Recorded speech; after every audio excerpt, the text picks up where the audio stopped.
নবীজি সাল্লাল্লাহু আলাইহি ওয়াসাল্লাম যেই গাধার পিঠে চড়তেন, নবী পাকের ইন্তিকালের পরে সেই গাধা নিজেকে সহ্য করতে না পেরে নিজে নিজে একটা কূপের মধ্যে পড়ে নিজের জীবন নিজে শেষ করে দিয়েছে।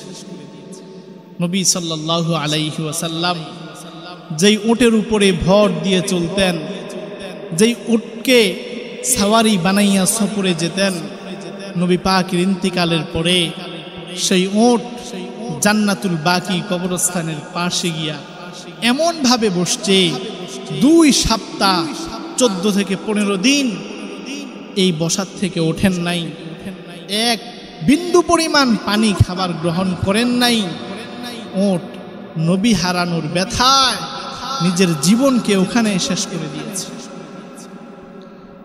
নবীর হারানোর যেই বেদনা, এটা উম্মত হইয়া আমরা ধারণ করতে পারি না।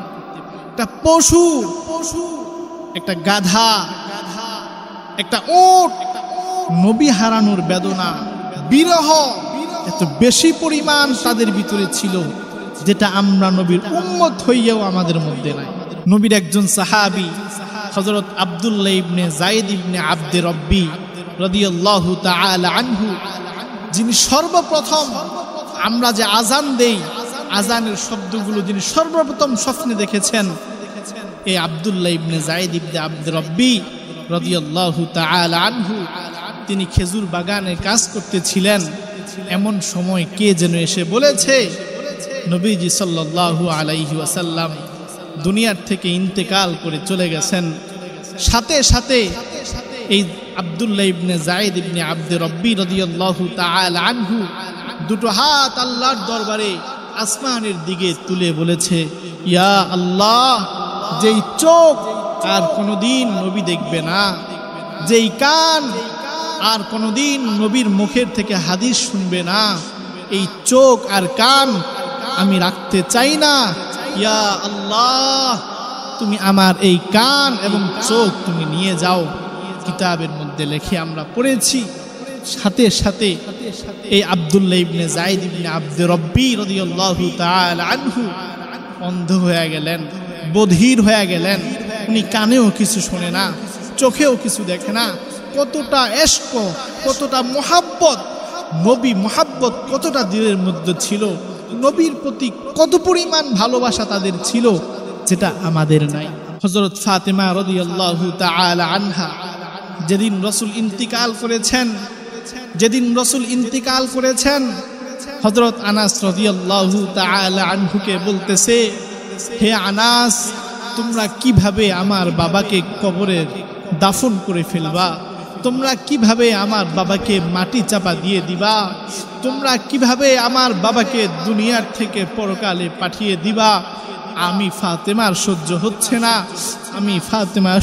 হচ্ছে না, আমার কলিজাটা কেমন যেন ছিঁড়ে যাচ্ছে। হযরত ওমর রাদিয়াল্লাহু তাআলা আনহু যেদিন নবী ইন্তিকাল করেছেন, পাগল পাড়া হয়ে গিয়েছিলেন। হাতের মধ্যে তরবারি নিয়ে ঘুরতেছে আর বলতেছে, খবরদার, কেউ যদি বলো যে নবী ইন্তিকাল করেছে, আমি ওমর তোমার কল্লা দ্বিখণ্ডিত করে দিব। আমার নবী ইন্তেকাল করে নাই, আমার নবী আমাদেরকে ছেড়ে চলে যেতে পারে না। সাহাবায়ে কেরাম কতটা মরিয়া হয়ে গিয়েছিল, কতটা আবেগ প্লবন হয়ে গিয়েছিল, সাহাবায়ে কেরাম কতটা কষ্ট পেয়েছিল সেদিন। নবী হারানোর ব্যথা তারা বুঝেছে, আমরা উম্মত হইয়া সেটা বুঝি নাই। উম্মত যদি বুঝতো, নবী হারানোর ব্যথা যদি উম্মত বুঝতো, তাহলে নবীর ইন্তিকাল যেই দিন, সেই দিনে উম্মত কখনোই আনন্দ উদযাপন করতে পারত না, কোনোদিন আনন্দ উদযাপন করতে পারত না। আমাদের দেশে আমরা দেখি উদযাপন চলছে নবীজির আগমনের উদযাপন, অথচ এই দিনে রাসূল সাল্লাল্লাহু আলাইহি ওয়াসাল্লাম দুনিয়ার থেকে বিদায় নিয়ে চলে গেছে। এই দিনে আল্লাহ রাসূল বিদায় নিয়ে চলে গেছেন, এই ব্যথা আমাদের দিলে নাই, আমরা আনন্দ নিয়ে পড়ে আছি। রবিউল আউয়াল মাস চলতেছে, এজন্য এই কথাগুলো আপনাদেরকে বলা। আমরা রবিউল আউয়াল এসে রাসূলকে মহাব্বত করি, রবিউল আউয়াল এলে রাসূলকে স্মরণ করি। রবিউল আউয়ালও শেষ, নবীর প্রতি ইশক আর মহাব্বত আমাদের শেষ। রবিউল আউয়াল এলে তোমারই গান গাই, রবিউল আউয়াল চলে গেলে তোমায় ভুলে যাই। অথচ আল্লাহ এটা পছন্দ করেন না। রবিউল আউয়াল এলে উম্মত নবীকে স্মরণ করবে আর বাকি 11 মাস স্মরণ করবে না, আমার আল্লাহ এটা পছন্দ করেন না।